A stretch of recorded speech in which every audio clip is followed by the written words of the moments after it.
Blog Talk Radio.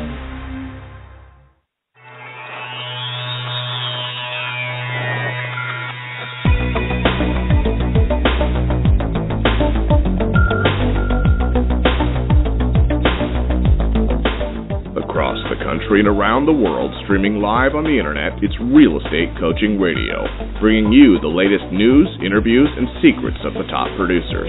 Hosted by award-winning real estate coaches, Tim and Julie Harris.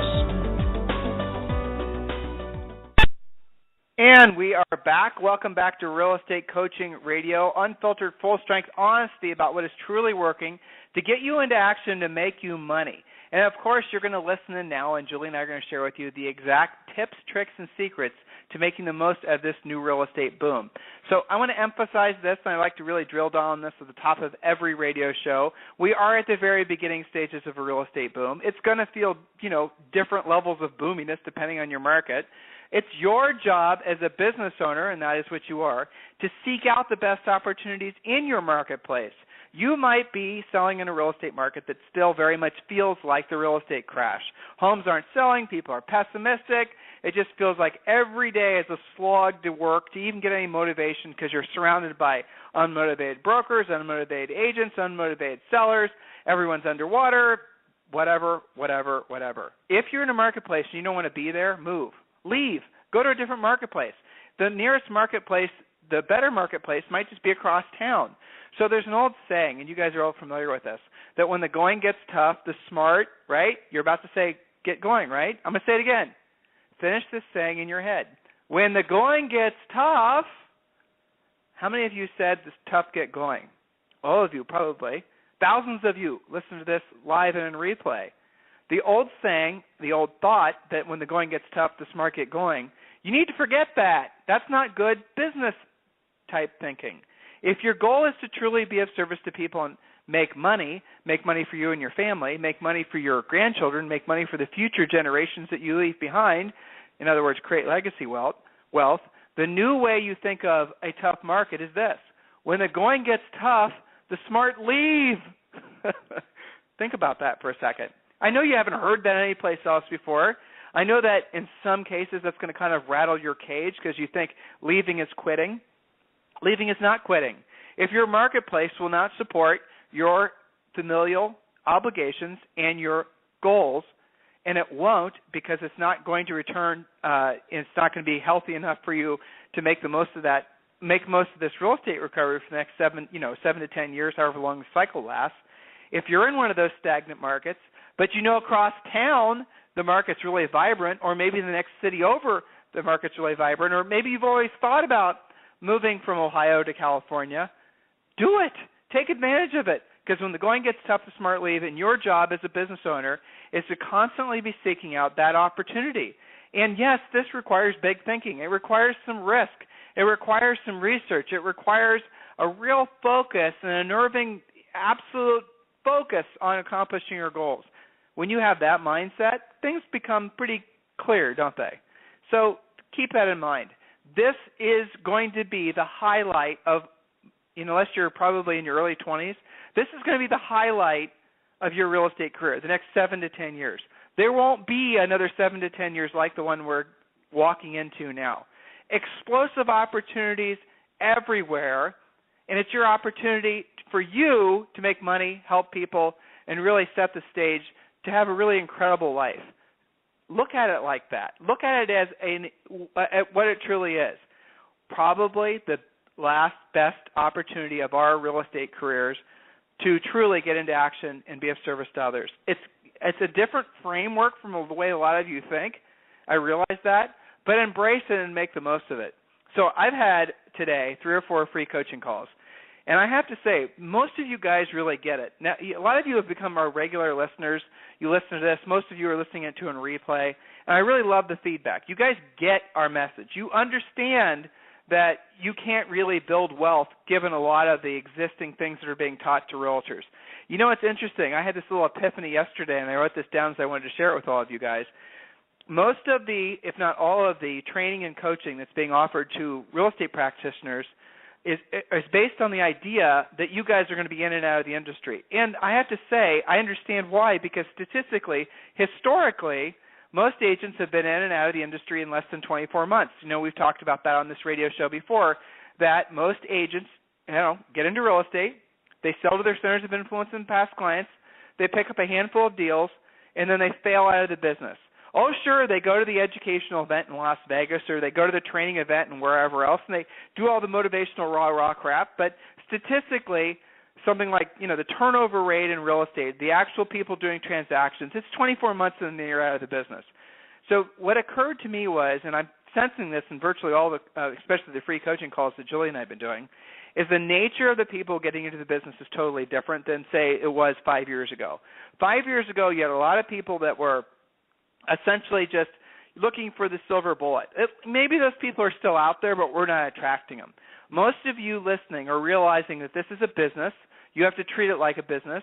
This is one of the questions I always like to ask you guys is, what is your product, if you owned a pie shop, it'd be arguable that your product was great pies. If you owned a dry cleaning business, then it would be, clean clothes. Well, as a real estate practitioner, it's kind of confusing. I ask the question, what is your product? How do you answer that question? So, think about that for a second. Some of you are going to say great service. Some of you are going to say sold homes. Some of you are going to say all these types of answers, which have been taught to us to say. But the reality of it is all those things are true, but they're not truly what your product is. Your product is one thing and one thing only, and it's profit. Because if you're not producing a great profit, you're out of the business. Why is that not being taught to realtors? The reason it's not being taught to realtors is because traditionally the churn rate or the turnover rate in the industry was 24 months. So why bother teaching agents how to be business people? Why bother teaching real estate agents to do anything other than, the normal things, the centers of influences, the cold calling, the direct mailing, all those types of things? Why bother investing in agents? Because chances are they're not going to be in an industry for the long period of time. Okay, so that is the mindset of 99% of the training that's being offered to you guys. The assumption is that you're not going to be around in 24 months, so why should they bother teaching you something that's going to work for you long term? It's an interesting mindset shift for you to consider. And, it's kind of scary because it's true. So our approach is the exact opposite. And again, I see that we're attracting a lot of people that share the mindset, and I love it. I love my free coaching calls because I get to talk with people that sometimes are involuntarily in real estate. Say, for example, they lost their jobs in another place, or they're getting into real estate because they realize what an incredible opportunity it is to make money. So they're coming at the industry from a bunch of different ways. But really what matters is that they're looking for an organized business approach, and they get the reason that they're in the industry is to make money. I doubt if you're going to see the new generation of realtors really embracing the old generation's way of measuring themselves. So the old generation of realtors loved awards, loved banquets, loved prizes, loved all this outside public adulation that they got from doing their jobs. The new generation that's entering in, they see all that stuff for what it is. It's a gimmick. What they're focused on and how they value themselves is obviously the number of people they've been able to successfully serve, and most importantly, the amount of money that they've been able to save and the wealth that they're building for themselves and their families. There is like I said, there's a colossal change that's happening in the industry, and it's moving towards a more professional approach, which I absolutely love. It's something I've always hoped would happen for our industry, and those of you who are getting into the business, and it might be those of you who are in the business, have been in the business for a while, realize that a lot of the traditional, and I'll say it for what it is, crap that's being taught to agents was basically largely a gimmick. And you guys are realizing that, a lot of you were involved in other coaching and training programs, and you didn't have the success that was promised you. And maybe in some way you believed that the other coaching and training program didn't work for you because something was wrong with you. Well, chances are there's nothing wrong with you. There was something wrong with what you were being taught. I had a free coaching call just a second ago with a really great client from St. George, Utah. Really, really nice guy. He's 33 years old. He's got 5 kids. He has to earn basically he's the sole breadwinner for the family. He has got his head screwed on straight because he's got all those mouths to feed. And he confessed to me, when we were about halfway into the coaching call, that he's been involved in another coaching program, and this other coaching program essentially is 100% focused on cold calling, 100% focused on saying the scripts one way, not deviating it from it, 100% into making you some kind of, cold calling robot. And he said he tried it. It hasn't worked for him. And he said as a result of that, he was beginning to question, at least the sense I got, was he was being able to question whether or not he could do it. Because he was thinking to himself, well, I'm being told that this works universally, but it's not working for me. And the reality of it was there's nothing wrong with him. It was the scripts that he was being forced to use. So that's the reason, yes, we have scripts. We offer scripts for every possible conversation you might ever have in the real estate industry, listing presentations, buyer presentations, calling an unrepresented seller, which we call for sale by owners, unrepresented sellers, whatever, situation you might find yourself in, we offer scripts. But we will never ask you to memorize them. What we want you to do is internalize them and personalize them. So, Julie, why is that important? Well, I just hung up with someone where it was a very clear illustration. And, we were talking about the flexibility he has using our multiple scripts. We don't just have one. We were talking about past clients in his case. We don't just have one past client script. We have several that you can mix and match, choose from, internalize, and personalize. The important thing for him was this particular client was on the very direct side. He's probably 80% driver, 20% expressive. So for him, if I were to call him, I can just kind of cut to the chase with him and be pretty direct, and it doesn't ruffle his feathers. He actually prefers to be communicated with like that. His issue was he was using his tendency and having some weird conversations with his more amiable clients. So we talked about using the Ford script to help break the ice and build more rapport versus what he would do with some of his fellow driver past clients. So it actually gives you freedom and flexibility to do a better job for not just your past client's center of influence, but really for any type of lead that you come across, whether that's a for sale by owner, an unrepresented seller, an expired. If sometimes when you talk to somebody on the phone and they're kind of low energy and they talk a little slower, well, you need to have the flexibility of multiple scripts to handle that so that you're not stuck in a box saying, well, gosh, I only have this one sentence I can use and it's either going to work or it's not. Well, the whole thing. And, Julie, the other thing, we honestly have passion, obviously, for what we do. All of our coaches do. We have passion for helping you guys be successful. A lot of you are new listeners, so you don't know our bios, but we sold real estate for a long time. We sold thousands of houses, sold over 100 houses our first year. Julie and I are in our mid-40s. We've been in the real estate industry for over 20 years. So we've been there, done that.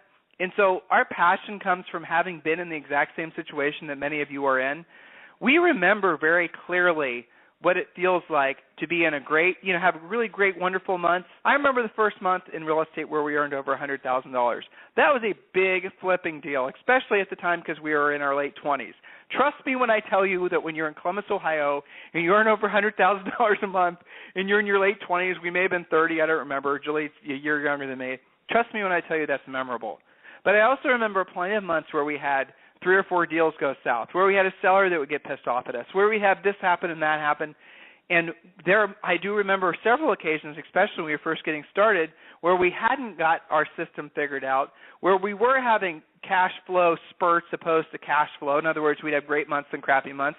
And I remember what it feels like worrying about not having enough money. I remember what it feels like not wanting to let go of the dream that you have for becoming wealthy. And it seems like almost everything is trying to tell you to tuck your tail in and run the other direction. I remember that because those were the moments that, frankly, made Julie and I 10 times more focused on our goals. But what motivates us now as coaches is because we can connect with those feelings, and we sense those types of feelings in all of you, especially on the free coaching calls. And it is our sincerest desire to help you, help your family, and all the other people that come as a direct result of what you were able to gather from our coaching products. We're talking directly with one of our great coaches. The point of it is we are an agent-centric coaching business, and we're really focused on you. Our primary mission is you. You are our product, ultimately. That and obviously profit, just like we teach all of you to do. So the topic of today's radio show, and Julie and I are going to be talking about this all week, is really, when we're really drilling down, one of the questions that we always like to ask is, well, why did you get in the real estate business? What is your point of being in the industry? And a lot of you will answer the question, well, I want to basically earn enough money for, meet my financial obligations and have enough money left over to have some fun. And so I said, okay, well, what else? What beyond that? Why did you originally get your real estate license? And almost all of you are going to say you wanted to build some level of wealth. You maybe wanted to pay off your debt or maybe have a certain amount of money saved. And it's always, it's fascinating to me that maybe 1 out of 50 people still are actively pursuing that goal of wealth building. And something happens along the way when you get your real estate license, when you join a traditional brokerage. And I know it's because you guys start getting exposed to all this Mickey Mouse education that's out there. You start replacing other things, other priorities with actual wealth building. And so what happens is the idea of saving money, and that's the topic of today's show, by the way, why aren't you rich? And the fact is the rich save differently than you do, and we're going to talk about how specifically to build a savings plan. But what happens is your dreams, they start somehow getting taken over by other things, like team building, like being the number one agent, like doing all these other things that our industry loves, and it moves you further away from what your original objective was when you got in the real estate business in the first place. Why did you get in the real estate business? What do you hope to have to show for your career? What do you hope to have to show for the next 30 days, let alone the next 6 months? You better have savings on that plan. You better have the idea of paying off all of your debt, including your house, on that plan. Otherwise, guys, listen to me, and I mean this with all sincerity. Go get a job. If you're not going to embrace this opportunity in this career, in this industry, during this real estate boom, and you're not going to make yourself a fortune, and you're not going to make it so that you're hopefully at least a single millionaire with no debt over the next 7 to 10 years, you need to go get a job. You do. You seriously need to consider why you're taking so much risk, why you're suffering through the ups and downs in your cash flow, why you're probably, doing some of the things you're doing if you're not focused on building wealth. It's a hard thought, but that might be the best path for some of you. For those of you who are truly motivated to help others make a lot of money for yourself and build wealth, well, the next question is why the heck aren't you doing it? Why haven't you accumulated more money yet?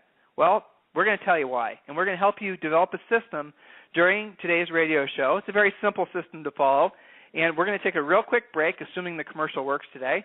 And when we come back, we are going to share with you a specific plan that you can literally put into action today that will help you on the path to building true wealth. Nothing complicated, nothing tricksy, does not require hog futures out of Tibet. It's a very simple to follow plan. We're going to take a quick commercial break.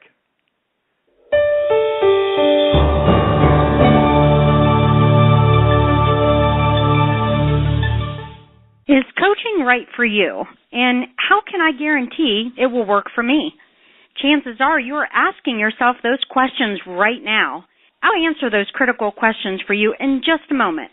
But first, let's be honest about something you may have always suspected. You've probably always known that the nation's top 1% of realtors, those millionaire agents you see on TV, they possess a secret knowledge that the other 99% of agents do not have. Where did they learn what they know? And more importantly, how did they learn how to put this closely guarded information into money-making action? It's simple. They have a coach. Not just any coach. The nation's mega millions, top 1% of the realtors know that in order to maintain their almost unfair advantage, that they must have their own personal coach. A proven, market-tested coach who has truly walked in their shoes. A coach who has worked with many of the nation's leading agents. At this point, you're probably ready to maybe try coaching. However, you don't want to be unfairly locked into a long-term ball and chain that coaching contracts can give you. It just makes sense that you should be able to try it before you buy it. Even more importantly, you want to have a coach who is the best of the best, not someone who is simply assigned to you or, even worse, has never sold real estate. Can you imagine? If this is you, I have something for you right now that is exactly what you have been looking for. For the next 48 hours, Tim and Julie Harris Real Estate Coaching is offering you a free coaching call. This is a real coaching call with a real Tim and Julie Harris coach. Now, while you are thinking about it, why don't you visit us online at freecoachingcallsforagents.com to get started. Once again, that is freecoachingcallsforagents.com. Now, let's be clear. This exclusive coaching opportunity is only available for the first 50 realtors who are stone cold serious about their real estate business and know that in order to succeed at the highest level, they must hire a coach. So don't wait any longer. Take action now and visit us again at freecoachingcallsforagents.com to schedule your free coaching call. Again, that's freecoachingcallsforagents.com. Thanks so much. See y'all soon. Welcome back. So in your notes, the first thing I want you to write down is the Tim and Julie Harris definition of rich. And it's very simple. By the way, I got this from Bill Cosby. So rich is when your money is working for you and you no longer have to work for your money. So write that down.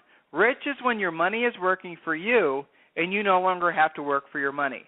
So that would be something that produces income for you in excess of the amount of income you need to meet all your personal financial obligations. In addition to that, anything else that you might want to do in terms of vacations and whatnot. So it's what you have to pay for and what you want to pay for. So when you produce enough passive income to create those two income streams for you. Now, I'm going to add some complexity to that. Those passive income streams cannot come from your own real estate practice. They can come from the profits that come from your real estate practice. I'll give you a more specific example. Some of you will think, well, I will build a buyer agent staff and the profit that comes from that will produce passive income for me. No, that's not the same. What we're talking about is the money you get from, say, for example, securities or rental properties, or you fill in the blank.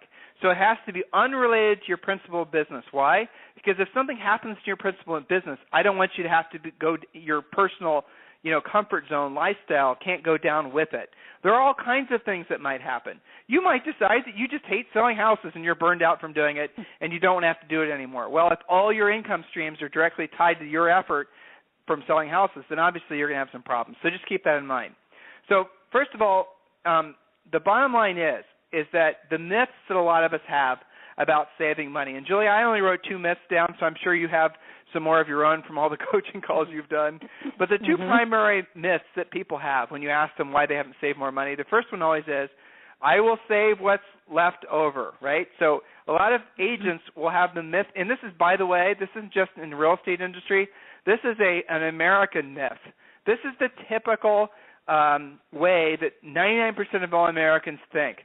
They save what's left over after they've paid their bills, after they've paid their debts, after they've paid their taxes, after they've paid for the trip to Disney World and whatnot. Whatever's left is what they save.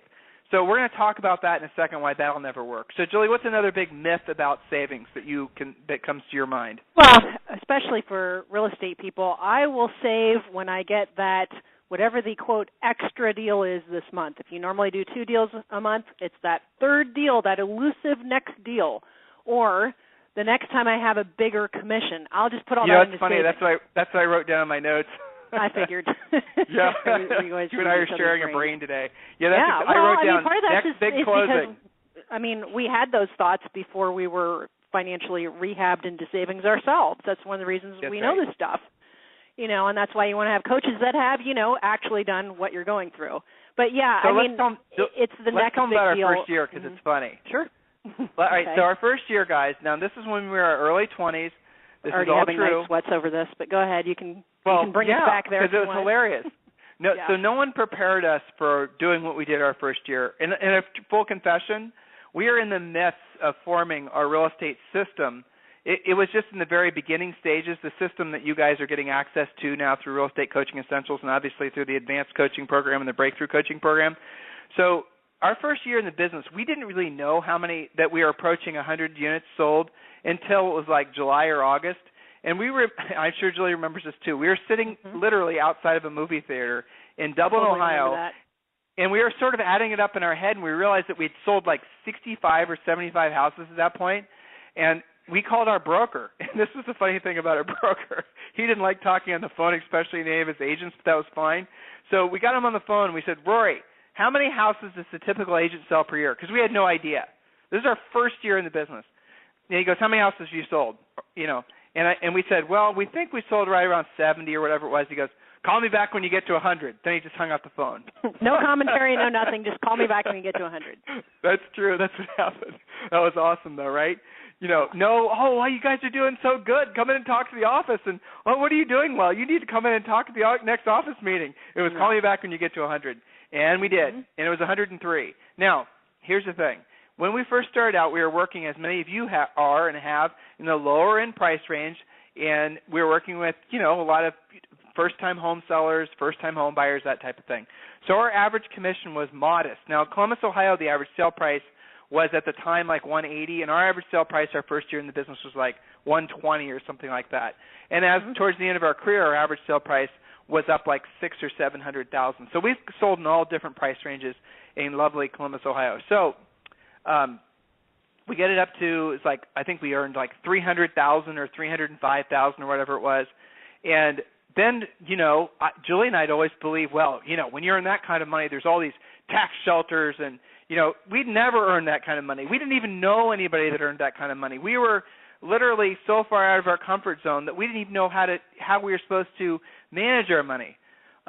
So we then discovered that we owed $27,000 in federal taxes, none of which we'd paid. That was just federal taxes. That's not including the state of Ohio taxes. Oh, and guess what? When you sell Ohio real estate in Central Ohio, you have to pay a city income tax for every city that you sold a house in. So think about that. We owed all kinds of taxes. And then we worked at RE/MAX at the time. We get this call one day. The RE/MAX, congratulations for all your success. We saw you guys in the National Association of Realtors magazine. We know you guys were this, that. And we had a whole bunch of, we were doing speaking things and all this other stuff after our first year. And they said, we want to send you a referral. So they sent us a listing. And this listing sold, and it sold just in time that all the commission from that listing went to pay our federal tax bill. Lucky us. It closed just in time to pay our taxes. Now, the funny thing is the second year in the business, because we figured that's the way it's supposed to work, you just magically fall into the money to pay your federal taxes. The second year in the business, we didn't get a home run like that, but our personal income went from $300,000 to $400 and something, and we hadn't saved. Okay, so you guys are realizing that what I'm telling you should expose the fact that you shouldn't be learning. You should not just learn from your mistakes, but you should be learning from the mistakes of others. And I'm sharing with you how we learned the hard way, how important it is to save along the way so you don't end up basically creating financial issues. So the second year in the business, we earned more money, but we didn't save enough money for taxes. And then the third year, we caught up the second year's taxes, but the third year we even earned more money. And so eventually we realized, this is stupid. We're doing something wrong. And we started reading and we started researching. Fortunately, we ran into somebody who was an actual honest God billionaire. We ran into him. You guys who were involved and know us from Howard Brinton. His name was Jim Duvall, who was a great guy, kind of for some unknown reason took an interest in Julie and I. I started having these informal calls with him, coaching calls almost. And this is, again, back in like 97, 98, somewhere in there. And he was a billionaire they had sold real estate in Indiana. His wife had sold farms and, all the rest of it. And I asked him, I said, how did he do it? How did you go from basically being an Indiana farm boy to being a billionaire? He owned part of the Florida Marlins. He owned just all kinds of different things. And he told me, very simple.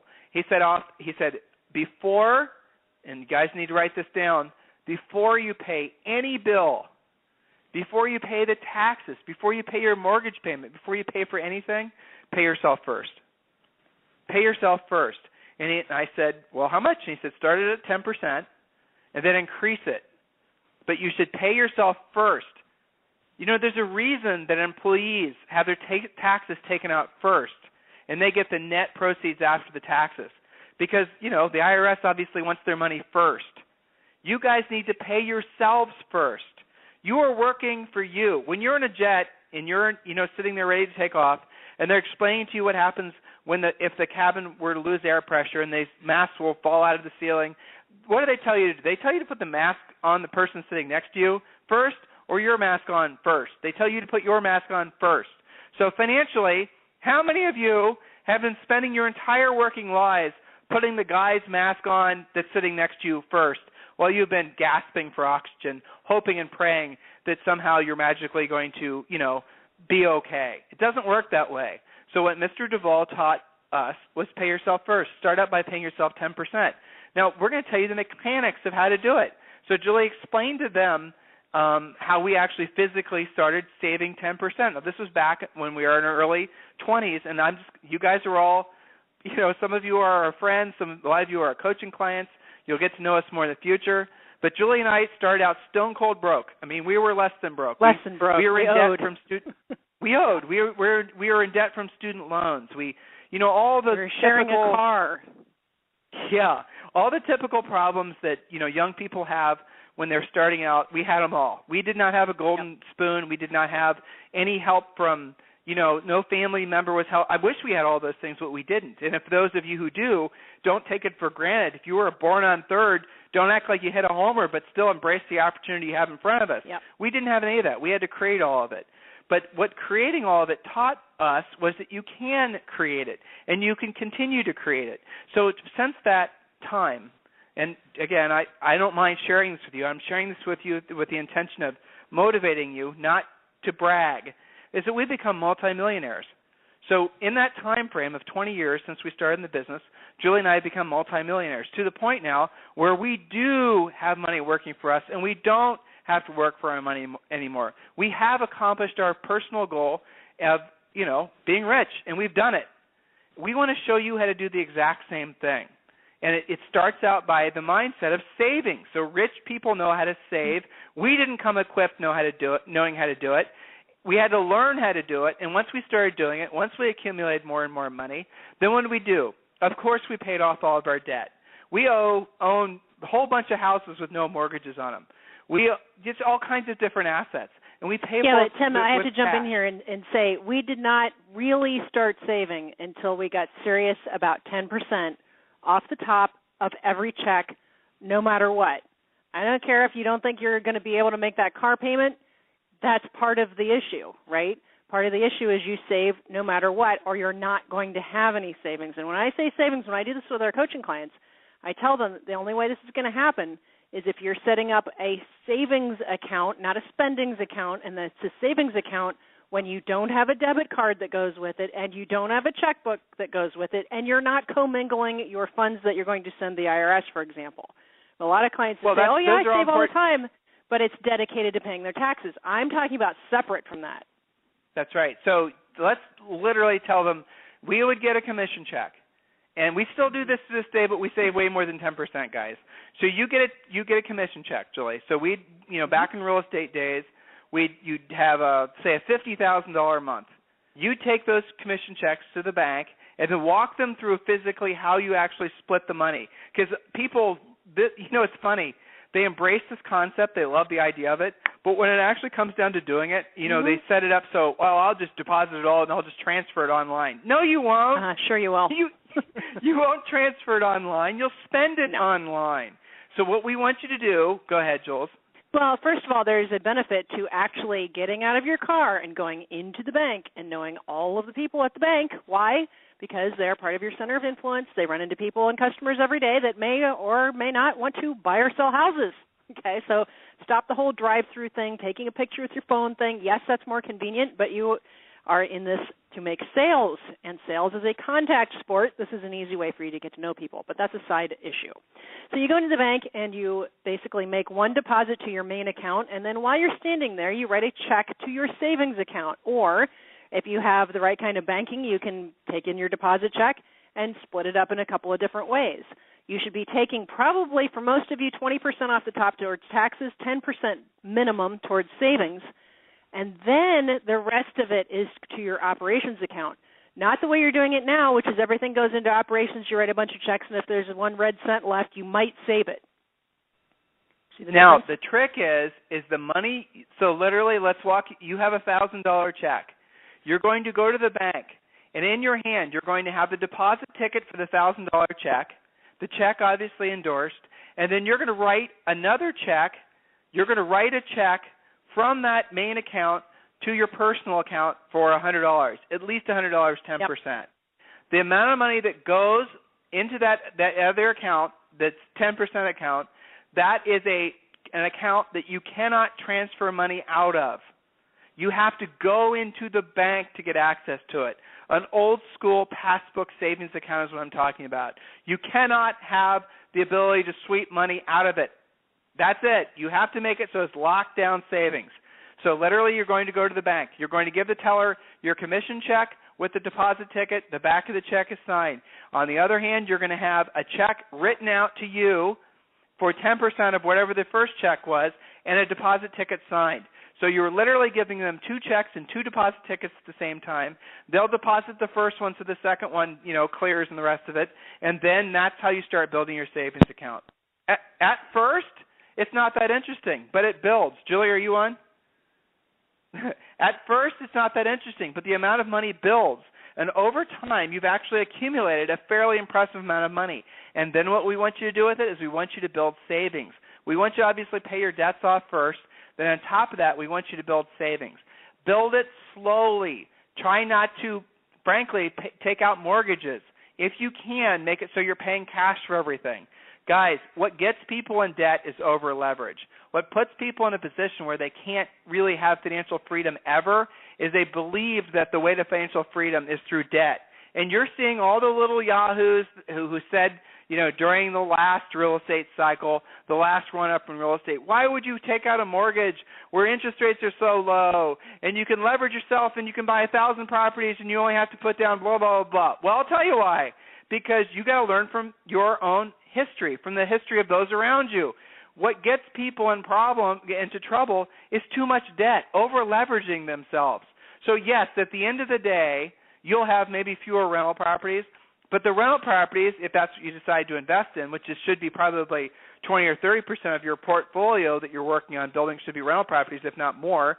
So if you have no debt on it, or if you have very, very, very low debt, and something changes in the economy, if interest rates change and you have an adjustable rate mortgage on that small little rental property, or your tenant can't pay their mortgage payment because they lost their job, all these types of things that we now know from recent history do indeed happen, and we have every reason to believe they'll continue to happen. There'll be really, some painful ups and downs over the next 7 to 10 years, more so in certain parts of countries than others. But realize that having low leverage is the key to long-term financial stability and wealth building. So open your mind to how simple it is to save. That's how rich people save. They start out by 10%. They don't buy into the myth that they save with what's left over. They save 10% off the top, and they increase that over time. Look, guys, I know this feels like a very basic conversation, and I know some of you are only halfway listening right now. But why aren't you doing it? Why are you still believing that your savings only comes from the big closing or the big liquidity event or the whatever? Why aren't you actually taking seriously your financial health? That is what we're talking about here, right? You have your physical health, you have your mental health, you have your spiritual health maybe. Why aren't you actually taking seriously your financial health? How much better will you feel, not if you did, but will you feel when you actually have created long-term financial stability for you and your family? It is the turning point, guys, that will forever change your life. Trust me when I tell you that it's 1,000 times better than you think. When you've actually created financial wealth for yourself, it's so much better than what you actually think it'll be. People who say that, basically you're not happier when you have money, you're not happier when you're rich, they're all lying to you. Of course you are. How much time do you spend right now worrying about lack of money? How much time do you spend right now worrying about all the things that are money-related in your life? Now, what if all of a sudden you could just, with the wave of a magic wand, make all those fears go away, make all those concerns go away? How much better would you feel about life? Well, of course more money makes things better. Of course it does. So start out by saving the 10%. Start out by taking your financial health seriously. If there's anything we can do for you, what are you supposed to do? Request a free coaching call, right? Free coaching calls for agents.com. Guys, listen, thank you for helping make this the #1 real estate coaching radio show as far as I know in the world. And also thank you for all of you who have joined one of our coaching programs this year. I really, really, truly love the fact, embrace the fact, and respect the fact that you guys are taking your careers and your financial health seriously, and you're going to make the most of this real estate boom. If there's anything we can ever do for you, it'd be absolutely our pleasure and our honor to help you in any way we can. And the easiest way to do so is just go to freecoachingcallsforagents.com, and we'll talk with you tomorrow. This program has been a presentation by Tim and Julie Harris, Real Estate Coaching. For more information on our real estate coaching and training programs, visit our website at timandjulieharris.com. Remember to tune in weekdays at noon for upcoming shows, and until next time, thank you for listening to Real Estate Coaching Radio with Tim and Julie Harris.